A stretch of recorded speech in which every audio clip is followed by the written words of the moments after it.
About 3 days ago, at the time of recording this video, Universal Audio released a brand new plugin. This plugin is a guitar amplifier. It's called the Showtime 64, and it's meant to emulate the Fender Showman from 1964. The plugin is right now available for free on the Universal Audio website, and you can grab it up until I think the 31st of October. After that, I'm not entirely sure what's going to happen with it, how it's going to be priced or whatever, but right now it's free. The Fender Showman is a 100-watt tube amp, and it's really clean. It has a lot of headroom, it doesn't really distort quickly. It's also known for being a very good pedal platform, and it has a whole lot of heritage. It's been played by a lot of fancy folks out there, and I don't really know a whole lot about its history, so I'm not going to pretend I do. But what I do know is that I'm not a huge fan of Fender amps. The cleans sound a little bit sterile to me. I don't really use amps as pedal platforms. I do a whole lot of digital stuff, and I much prefer the clean sounds of Voxes to Fenders, so not really my sort of territory this. However, I tried this amp for about 10 to 15 minutes. I went through all of the different presets, and to my surprise, I really liked it. So what I want to do today is I want to run a whole lot of different guitars and basses through this plugin. I also want to run my pedal board through this plugin and see what it can do. This isn't going to be a comprehensive walkthrough. Universal Audio already put out a 25-minute video on that, and James Santiago did an absolutely amazing job at showing what each setting does, talking about the various mics and what the bright switch does and what the tremolo does and how they all work and stuff like that. So I'm not going to be doing any of that. However, I would very much recommend the Universal Audio video. I think it's an amazing video. I found it extremely helpful. Saved me reading the manual for this plugin. I'm really bad at reading manuals. I just don't have the patience for it. So if you're like me, feel free to go and watch their video first. Before we start, I want to talk to you about my signal chain. I'm going to be running several different instruments through my pedal board, and the pedal board is going to go straight into the front of my Universal Audio Volt 476p audio interface. I'm not sure how close you've been to the whole guitar plugin world recently, but there's a whole lot of drama around how to set up your interface. I'm going to be setting my gain all the way down to 0. Try stuff out and see what works for you. Depending on how high your gain knob is going to be on the interface preamp, you might not get as clean of an amplifier as you should. Oh yeah, I forgot to do the whole disclaimer thing. This video isn't sponsored by Universal Audio or anybody else. It's a free plugin that I tried, I liked, and I want to share with you folks. With all that in mind, let's explore some tones together.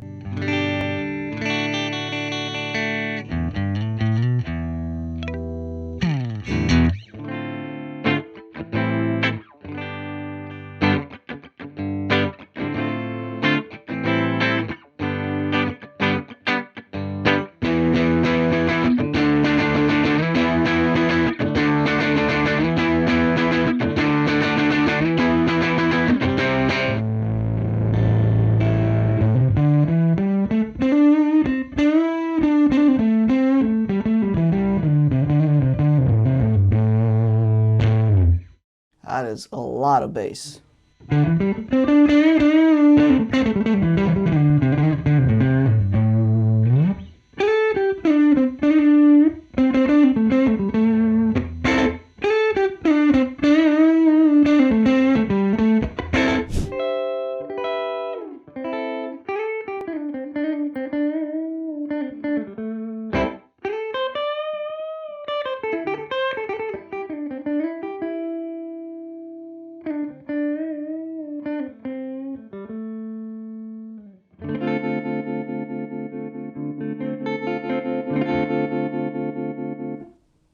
Actually.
Right, so some final thoughts. I quite like the plugin. I think it is actually a good pedal platform.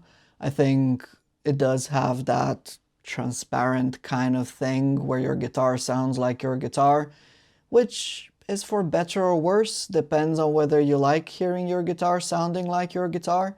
I think that works fine for some of my guitars, but doesn't work as great for other guitars I have. So it's really kind of your sort of ballpark of what you like and what you don't. I found that dialing in tones for the basses was a little bit harder than I thought it would / should be. I felt that the jazz bass was fairly easy to dial in, whereas the P bass was a little bit harder to dial in. I'm not entirely sure what was going on there. I have some cobalt sort of flat wound strings on the P bass, which are pretty bright, especially for flat wound strings, and I often kind of struggle dialing tones in with those strings on. They have a bit of a honk that I find tricky to kind of work around. Also, I spent very little time dialing in this amp, so I might be struggling with it because of that. I didn't really struggle that much with dialing in anything on guitar, and I thought it took pedals quite well as well. I tried a fair few different pedal combinations and it was pretty good. I still can't say that I'm a Fender style amplifier fan. I still probably prefer Vox type amps for both cleans and for grittier stuff, but I like this amp. It's free for the next few days, so if you like it, or if you think you like it, or if you just want to try it out, just get it, and if you don't like it, then you got it for free, so, you know, is what it is. Cool, well, that is me, and until next time, have a good one.